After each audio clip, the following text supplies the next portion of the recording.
la búsqueda de una esposa. Y estamos hablando en el ámbito de los creyentes. Entonces, esto es importantísimo porque nos ayuda a entender el porqué de lo que está escrito en la Torá. Y bueno, vamos de una vez al tema. Y lo que primero que podemos decir es que en la Torá podemos ver muchas situaciones que quizá hoy en día no, no se presentan o de pronto son muy escasas. Y pero ello no significa que, digamos, estén pasadas de moda o que no nos apliquen en últimas. Lo que pasa es que el mundo, desde hace mucho tiempo, ha dirigido sus pasos hacia muchos caminos que no tienen en cuenta la voluntad del Creador, bendito sea su nombre.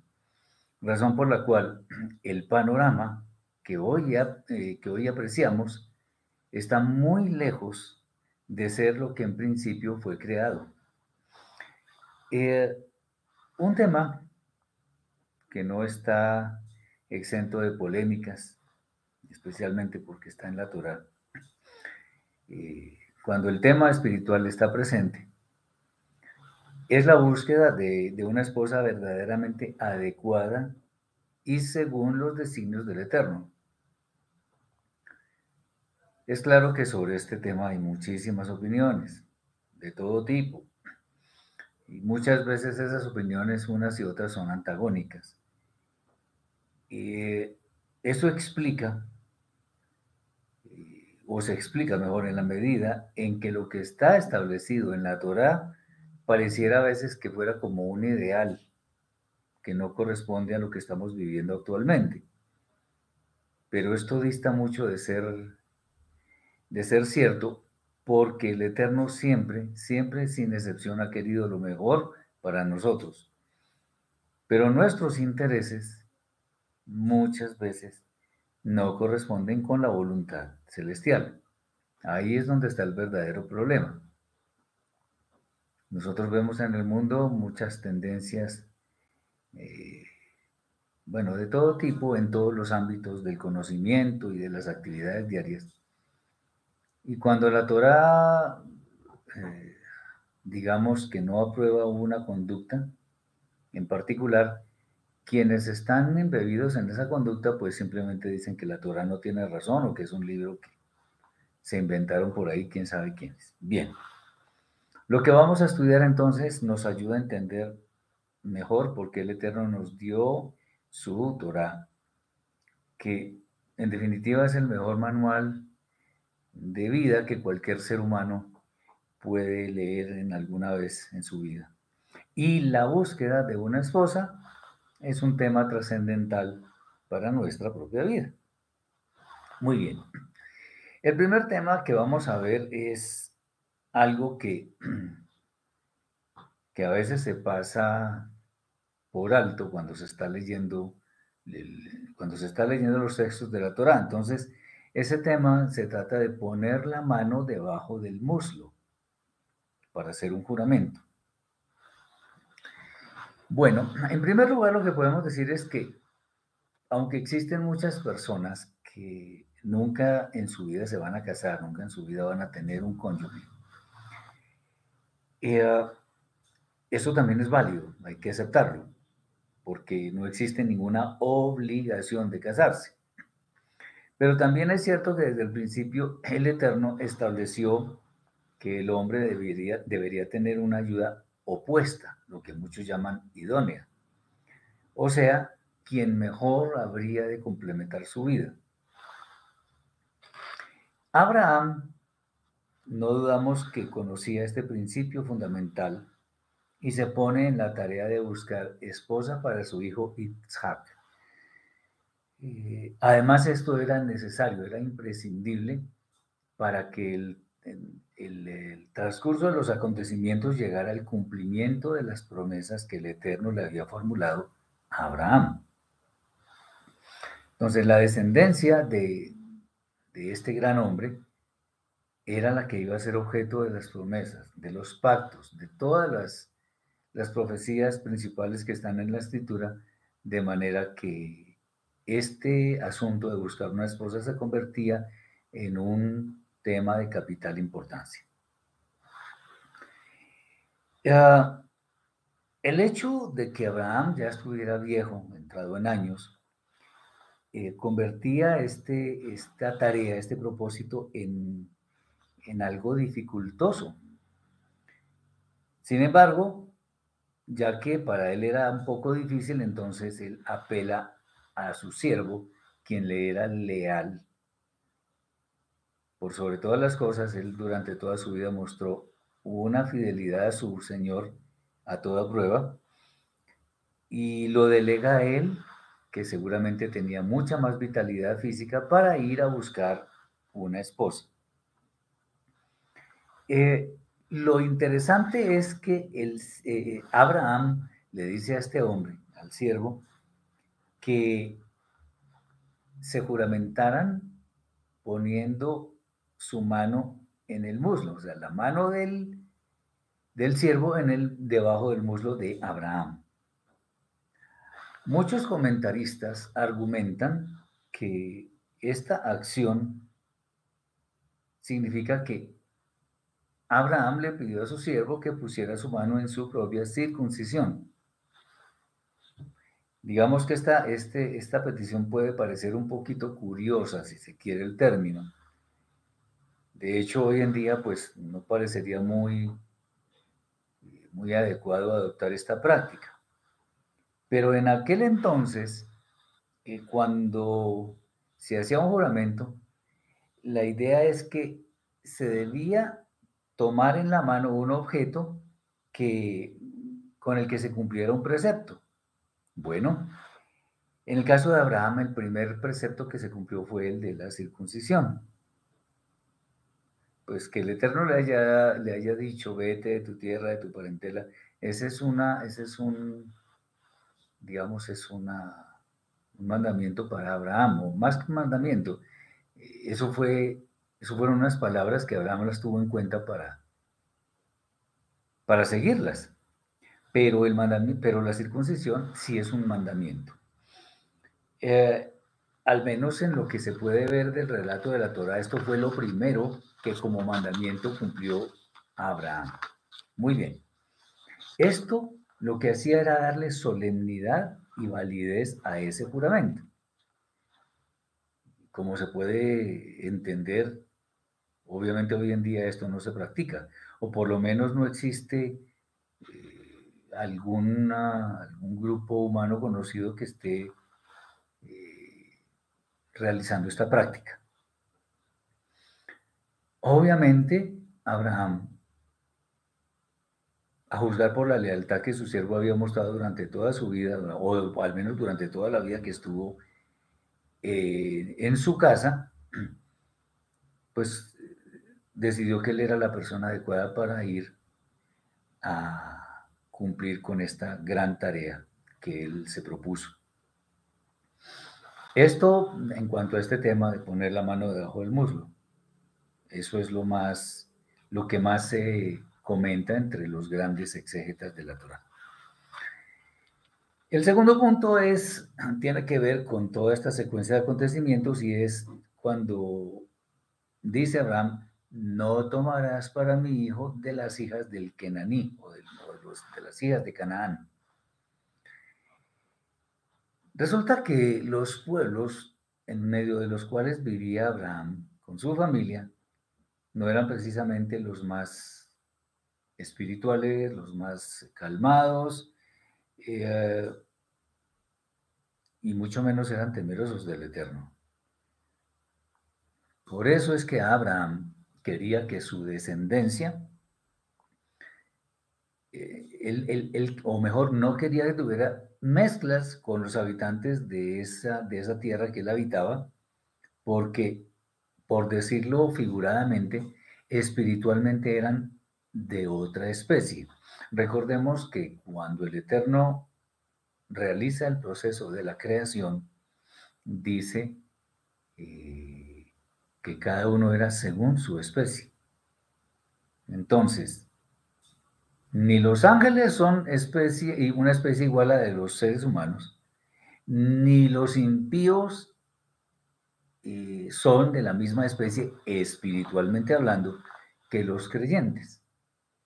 Entonces, por eso él se cuida para que la futura esposa de su hijo Isaac no se encontrara dentro de los descendientes de los habitantes de esta tierra.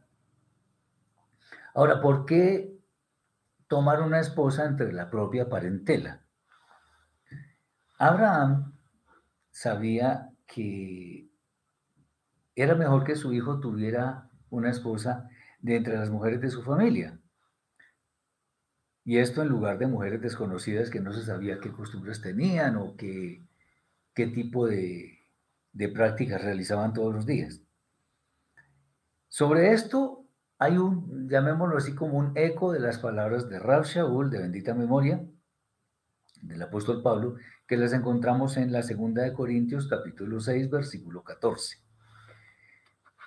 Dice así: no os unáis en yugo desigual con incrédulos, porque qué compañerismo hay entre la justicia e injusticia, y qué comunión hay de la luz con las tinieblas. Aquí Rab Shaul no se refiere en manera directa a mujeres de la propia familia, pero sí hace un énfasis especial, y es que el matrimonio debería ser con personas que profesen nuestra misma fe. Obviamente debe haber al menos espiritualmente una conexión entre los futuros cónyuges para que todo marche por el camino correcto. Y en el caso que estamos estudiando, la mejor opción era buscar esposa en la misma familia. Era lo mejor porque además eran conocidos. El siervo de Abraham, no porque no quisiera ir, sino porque quería estar seguro de las posibilidades que le esperaban, además un hombre muy diligente, le dice a Abraham: bueno, y si la mujer se niega, eh, y ante esto pregunta también, bueno, si eso pasa, Isaac debe ir a la tierra de la cual usted salió. ¿Se acuerdan que Abraham salió de la tierra de Ur y después de Harán? Entonces, lo que estaba preguntando el siervo era que si Isaac debería ir por allá. Obviamente Abraham le dice que eso no, la idea era que eso no sucediera de ninguna forma. Y Abraham seguramente mostró una gran firmeza, una gran seguridad, tenía fe auténtica de que el siervo iba a llegar con una mujer que sería la esposa. Muy bien, ¿por qué? Porque sabía que el Eterno es fiel para cumplir todo. Si el Eterno le dijo: sal de tu tierra, de tu parentela, te bendeciré, serás bendición y todo eso, bueno, las promesas empezaron a cumplirse. Y a sabiendas de que las personas que existían en esa región no eran las mejores, entonces dijo: no, lo mejor es ir a buscar entre las personas de la familia. De hecho, el mismo Abraham le dice al siervo que un ángel lo iba a acompañar en ese camino, iría delante de él. Bueno, de todas maneras, cuando se es diligente con todas las cosas que se hacen, pues obviamente uno debe pensar en varios escenarios. El escenario más positivo o el más optimista, el escenario medio y el escenario quizá más pesimista, porque todo eso puede suceder. Y entonces Abraham le dice a su siervo: bueno, si ese es el caso, entonces tú quedas desligado de este juramento. Pero Isaac no debería volver a la tierra de donde salió su padre Abraham. No podría suceder eso. Entonces, teniendo en cuenta eso y sabiendo que Abraham ya le había dado las posibilidades, no eran muchas de hecho, pone la mano debajo del muslo de Abraham y juró sobre esa misión que tenía que cumplir. Esto es un ejemplo de mucha lealtad y mucho compromiso, que es un modelo a seguir para nosotros.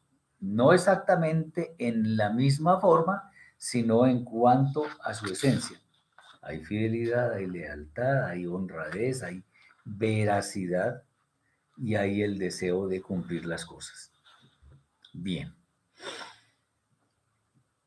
Lo siguiente es tal vez la porción del relato que es más larga que encontramos en la Torah y se refiere al viaje del siervo de Abraham. Aquí es donde suceden muchas cosas que, si el Eterno lo permite, vamos a revisarlas con algún detalle, si es posible. Después de que el siervo realizó el juramento con Abraham, entonces se alistó para llevar todo lo que fuera necesario para demostrar a la que era la mujer escogida que esta propuesta de que fuera esposa de Isaac era bastante seria.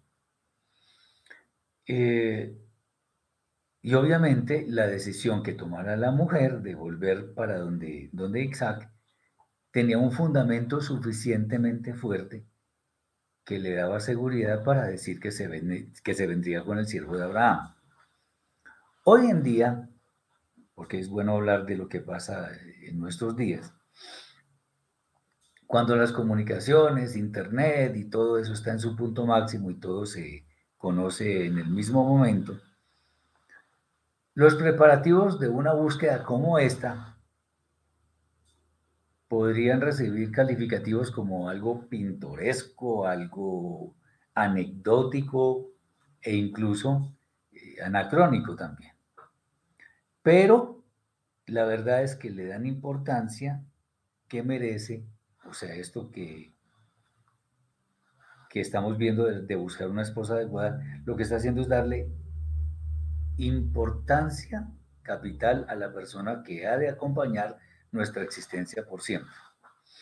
La Torá nos dice que el siervo arregló todo lo que debía llevar, entonces él no se iba a ir con las manos vacías, no iba a ir solo, iba con varias personas,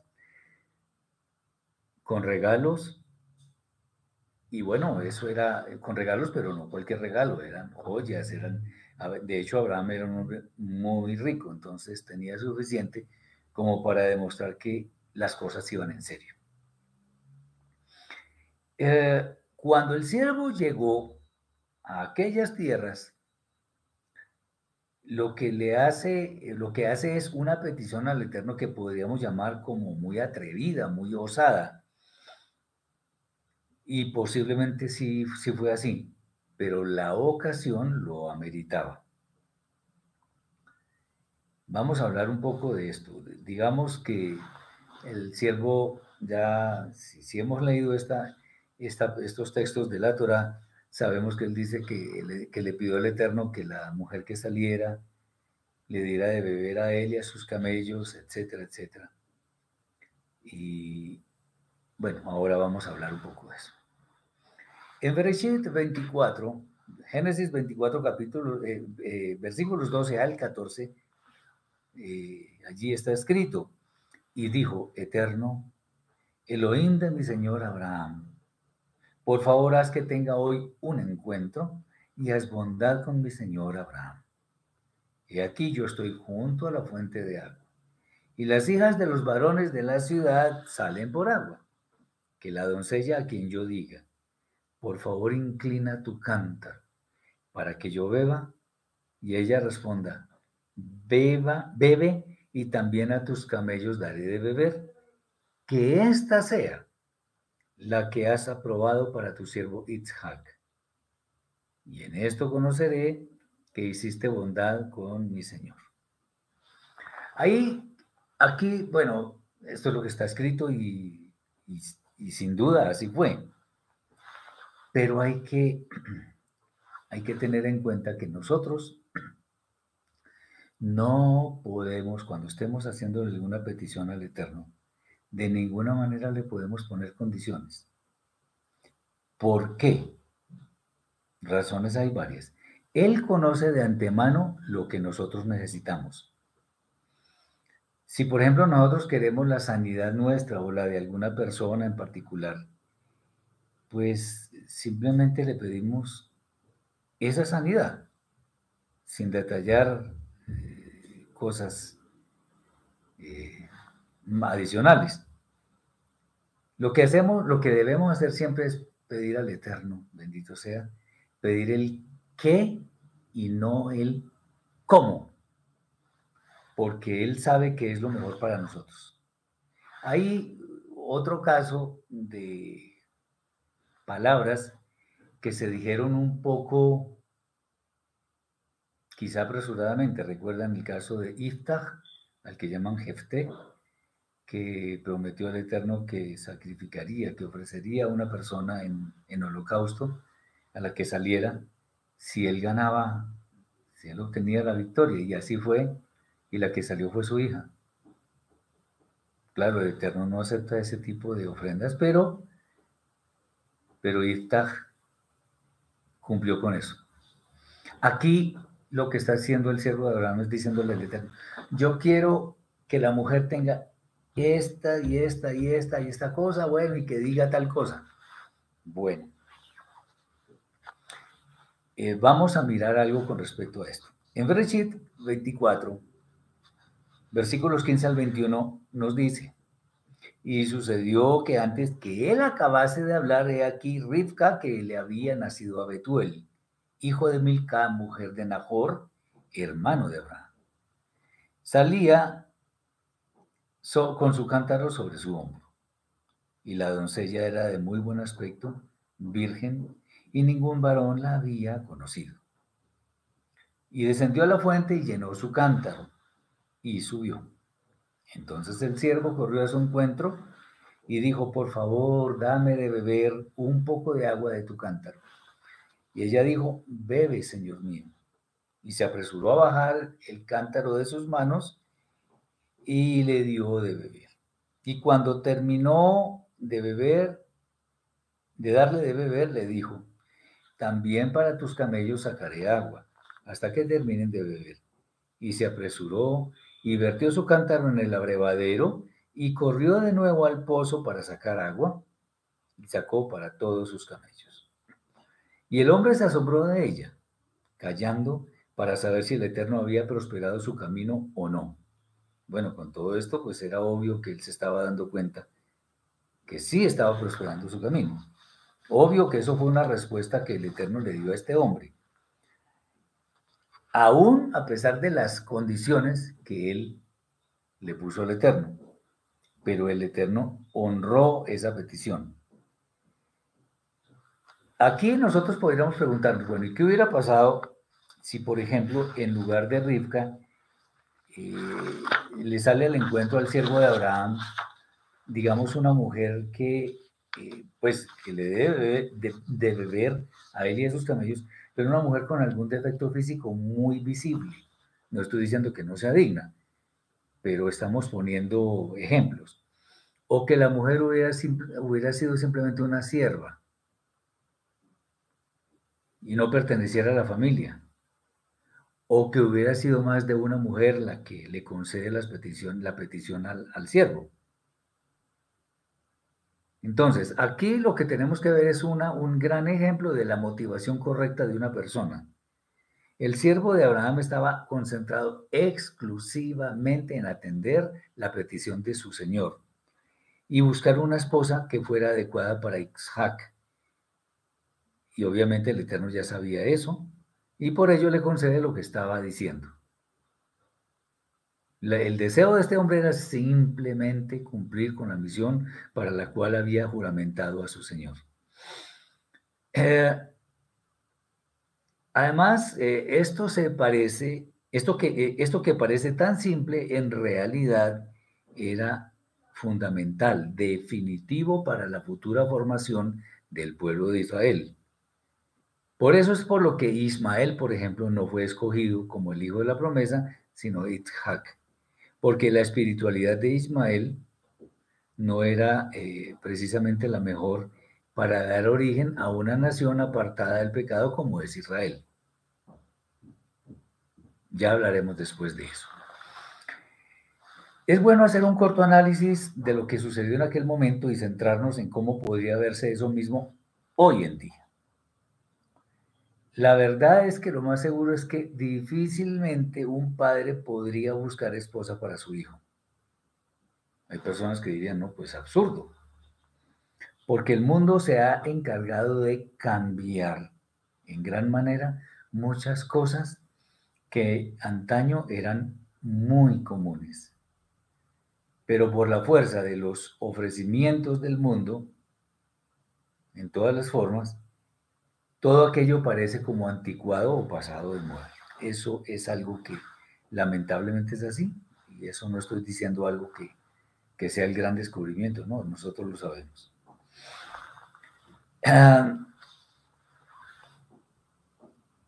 Abraham tenía como propósito central obedecer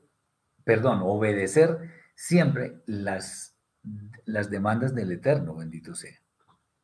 De manera que lo que estaba tratando de hacer con esta búsqueda de la esposa era un conjunto de acciones que le permitieran a él y a su hijo Isaac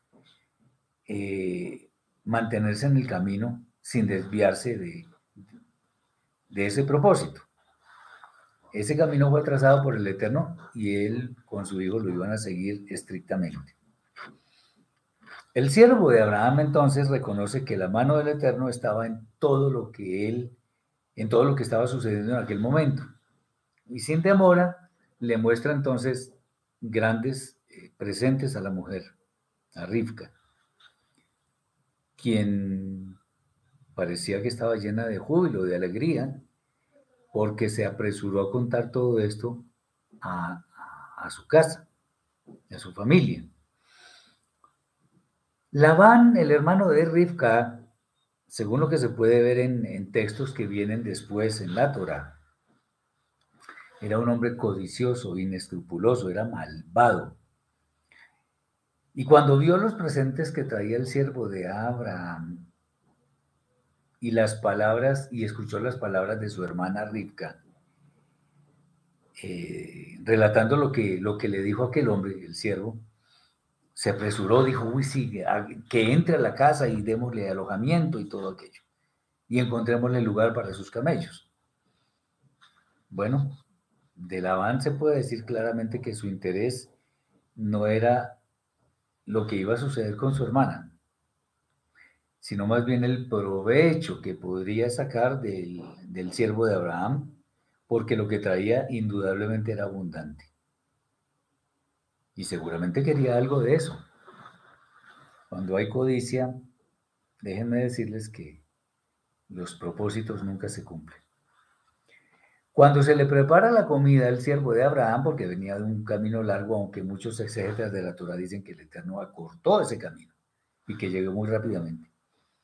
Él reacciona diciendo que no comerá hasta que relate todo lo sucedido y el por qué estaba allí. Esta fidelidad de este hombre definitivamente estaba a toda prueba, como debería ser la fidelidad de nosotros con el Eterno, porque su prioridad era cumplir a cabalidad la misión para la cual fue enviado por allá. Muy bien. Una vez que comienza a hablar, trata de dar el detalle suficiente para que haya la confianza necesaria de parte de la familia de Rivka, de manera que al final se concrete el propósito por el cual él llegó allí. Él no escondió su condición de siervo de su señor Abraham y reconoció que es el Eterno a quien le ha bendecido. Y como sucede cuando la obediencia es fiel, el relato del siervo de Abraham es minucioso y su detalle es exactamente el mismo de lo que ocurrió en su viaje hasta que se encontró con Rivka. Y de aquí podemos aprender varias cosas. Esto lo hemos dicho varias veces, pero una vez más nos sobra. Nuestros mensajes deben ser tan claros que lo que nuestros interlocutores entienden debe ser exactamente aquello que nosotros queremos transmitir. Si hay un entendimiento diferente de eso que estamos diciendo, pues debemos hacer los ajustes necesarios o corregir, pues, para que el mensaje se entienda tal cual como nosotros queremos que se entienda. Por ejemplo, si el mensaje se trata de ir a cumplir con una tarea y la tarea se hace diferente, entonces nosotros debemos asumir nuestra responsabilidad por los resultados si no son los esperados, porque no transmitimos adecuadamente el mensaje. Otra cosa que tenemos que tener en cuenta es que en todo lo que decimos, especialmente con una tarea que se nos ha encomendado, debemos ser suficientemente fieles como para no añadir ni quitar nada a lo que se nos ha encomendado, a lo que debemos transmitir mejor. Aunque creamos que de pronto nuestro sentir, lo que nosotros sentimos, lo que creemos, puede añadir algo importante. ¿No? Si a nosotros nos dicen que hagamos A, debemos hacer A y no A más B más C y más D. Eso es lo que tenemos que hacer.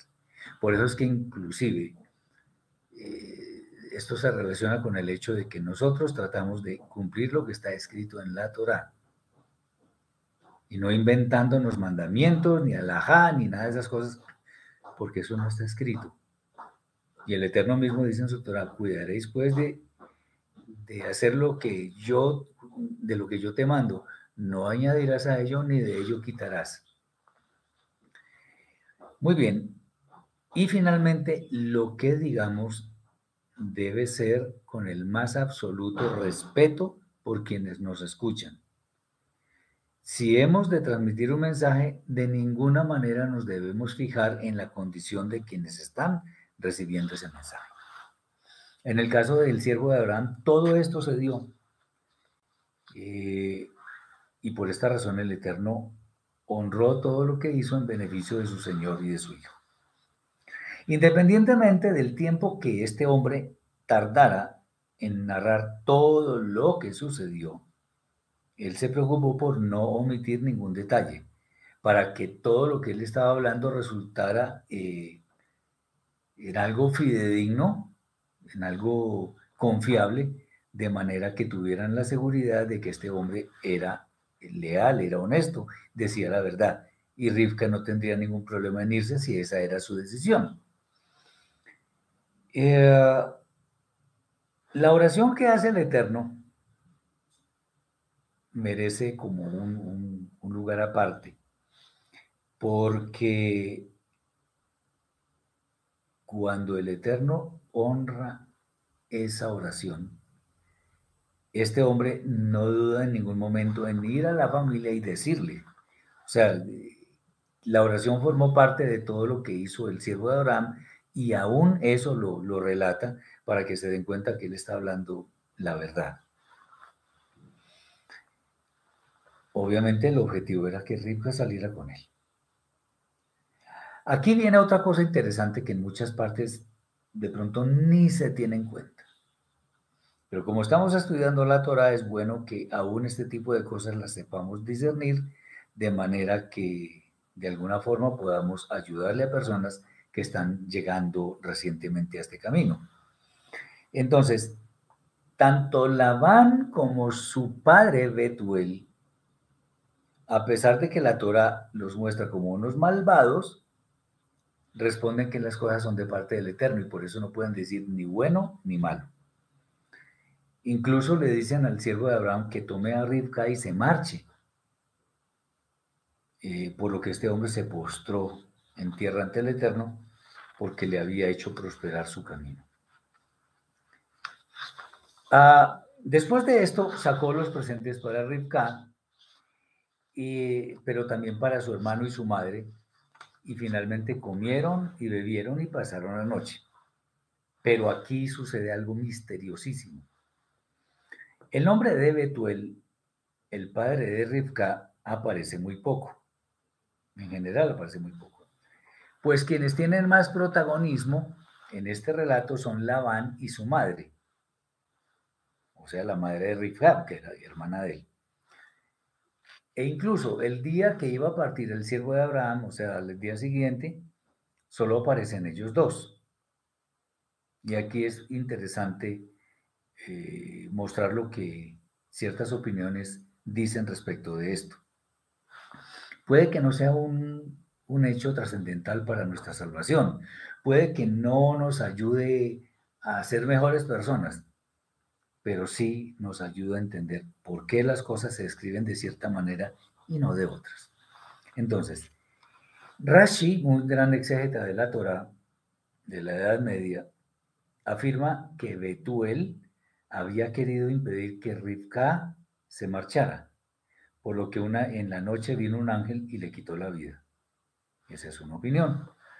Esta opinión se parece a una que aparece en Bereshit, en Génesis, Bereshit Rabá, esos son Midrashim, que sugiere que Betuel no estaba de acuerdo y por eso fue golpeado y murió en medio de ese acuerdo que estaban tratando de hacer.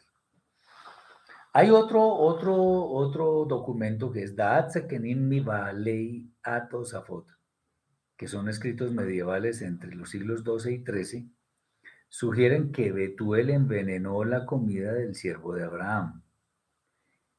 Pero bueno, esto como es algo judío, dice, el ángel Gabriel vino, lo engañó y Labán comió el plato envenenado y obviamente murió.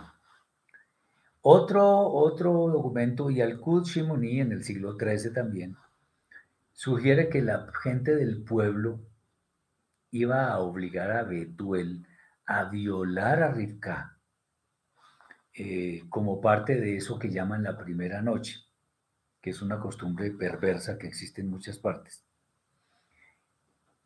Pero el Eterno entonces lo golpeó y murió. Y otra opinión, esta es bien interesante, otra opinión contemporánea sugiere que el versículo 50, que trata sobre esto, fue alterado. En vez de decir Labán y la madre, dijo Labán y Betuel. Incluso los personajes son Rebeca, el siervo, Labán y la madre, que no tiene nombre. Ahí no se dice el nombre de la madre. Entonces dicen ellos que Betuel no es un nombre de hombre, sino un nombre femenino que es Bat-El, hija de Elohim. Bat es hija, el Elohim, sugiriendo que en realidad Betuel es la madre, por eso aparece allí como protagonista. Cualquiera de estas opiniones es posible que tenga algún sentido, pero lo cierto es que la Torá no menciona nada de esto. Y por eso no podemos especular afirmando algo como lo que está escrito, como si fuera la situación verdadera, porque no está escrito. No podemos añadir ni quitar. Lo que sí podemos decir, y esto está escrito, ahí se puede ver, es que Labán era el primero que hablaba, mostrando un claro irrespeto hacia sus padres.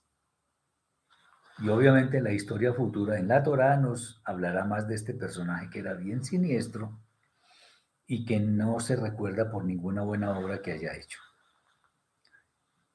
Aunque no se menciona la motivación, la Torá nos dice que le pidió al siervo de Abraham que Rivka permaneciera más tiempo con ellos y después se iría con él.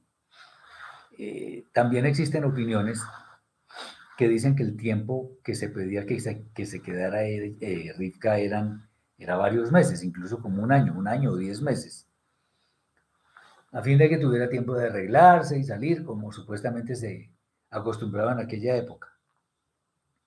Pero el hombre pidió que no se le retrasara, pues quería finalizar su misión.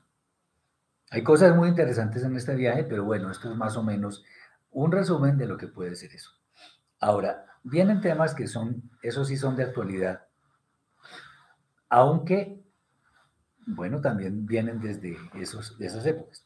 El primero de ellos es si una mujer tiene la opción de escoger, de decidir. Entonces, en la escritura encontramos varios textos en los cuales vemos que la mujer, la esposa, se somete a su esposo. Y sin embargo, a pesar de que esto es así o debe ser así, cuando hablamos de sumisión no estamos hablando de una resignación así como porque sí, o estar de acuerdo con todo lo que el hombre diga, así sean cosas malas, y mucho menos ser cómplice de esas obras malas. En este relato vemos algo interesante y es que Para que Rivka pueda ir con el siervo de Abraham, se le debe preguntar si esa es la decisión de ir con él o simplemente quedarse. La respuesta fue afirmativa.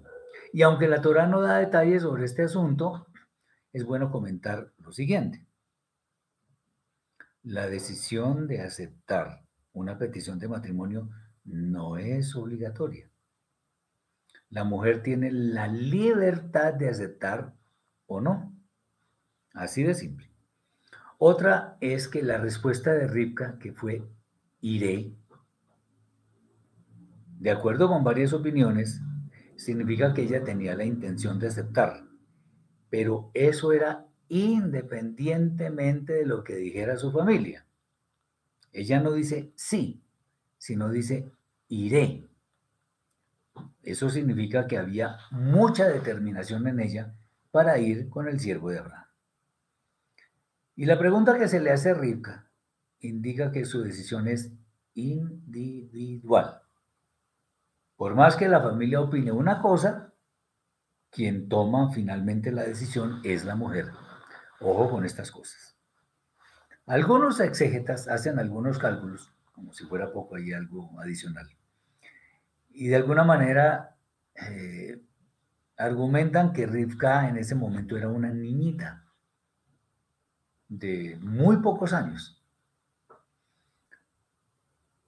Y esto pues obviamente es respetable, son opiniones respetables, pero el poder de decisión de una persona, especialmente para algo tan importante como el matrimonio, eso difícilmente puede ser discernido por un niño de 2, 3 años, 5 años, 6 años, eso no se puede discernir. Y obviamente pues no ha vivido lo suficiente como para entender cuál es el sentido de ese paso tan trascendental que se da en la vida. Otro punto sobre este tema de la esposa. Es una bendición que tendría efecto, sin lugar a dudas. En Bereshit 24:60 está escrito: y bendijeron a Rivka y le dijeron, hermana nuestra, sé tú miles de miríadas, y herede tu simiente la puerta de tus enemigos, de sus enemigos. A pesar de que más tarde la Torá habla de la maldad de Labán, es muy seguro que él fuera también partícipe de estas palabras, de esta bendición, que entre otras cosas, estas palabras son eco de las grandes bendiciones que recibió Abraham, pero que también recibiría su hijo Isaac, confirmando que Rivka era la elección correcta.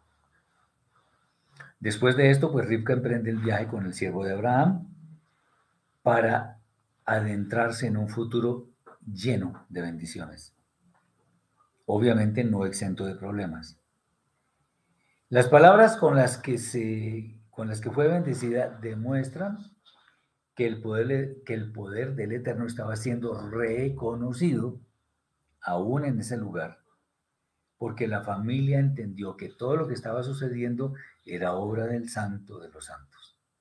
Por eso ellos dijeron, esto es obra del Eterno, no podemos decir ni bien ni mal. Ellos entendieron eso. Y el último punto que me parece algo excelente para tener en cuenta, y es que Isaac tomó a Rivka. Después de que el siervo de Abraham le relató todo lo que había sucedido en el camino, leemos lo siguiente, le relató a Isaac en el capítulo 24, versículo 67, dice, y la trajo Isaac a la tienda de su madre, Sara, y tomó a Rivka por mujer y la amó. Y se consoló Isaac tras la muerte de su madre. Bueno, este es un punto bien interesante. Hay un texto impactante, la verdad, y es que Isaac tomó a Rivka por mujer y la amó. Eso hoy en día pareciera que es casi que impensable, o que es utópico, que es algo ideal. En la medida que el tiempo de la historia de la humanidad ha transcurrido, las costumbres han sufrido unos cambios muy drásticos. ¿Y por qué? Por causa de la liviandad, de lo laxo que ha sido el ser humano con las palabras que promulga la Torá. Hay un dicho muy popular que quizá es apropiado para el tema del matrimonio, y es: cásate con la mujer que amas. Esto pareciera muy lógico y que pareciera indicar que es necesario conocer muy bien a la mujer con la cual hemos de unir nuestras vidas. Sin embargo, este pasaje de la Torá pareciera decirnos exactamente lo contrario. O sea, en lugar de cásate con la mujer que amas, dice ama la mujer con la que te vas a casar. En el mundo, las propuestas que ha impuesto el consumismo desaforado, por supuesto, han deteriorado muchísimo los valores que nosotros debemos cultivar. Hoy en día se hacen muchos ofrecimientos como riquezas o la plata fácil, dinero fácil. Se le hace mucho culto al cuerpo. En fin, hay muchas otras cosas. Pero los valores éticos y morales pareciera que son puestos en un lugar muy secundario. Los divorcios, lamentablemente, son muy comunes.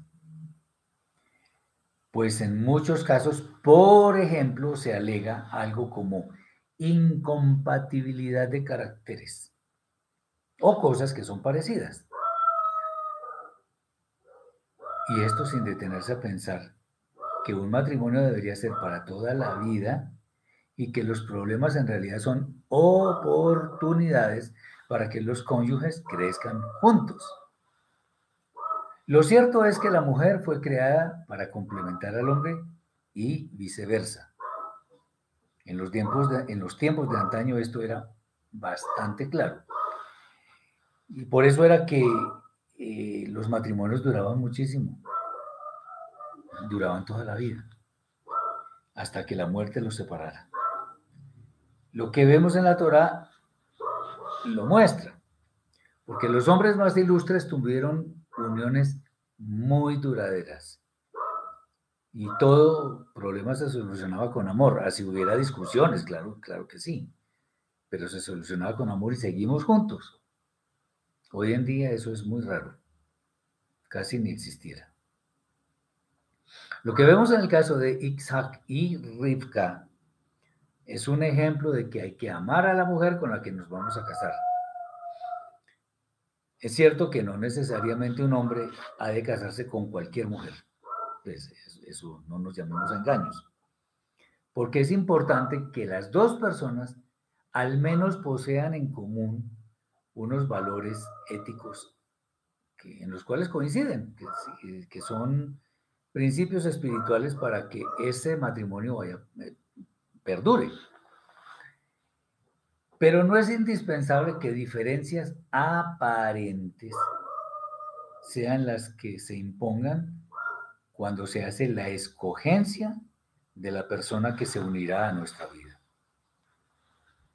Para encontrar a la mujer adecuada, es importante pedir al Eterno para que la traiga a nuestra vida y revisar qué es lo que en su carácter para nosotros es lo más importante.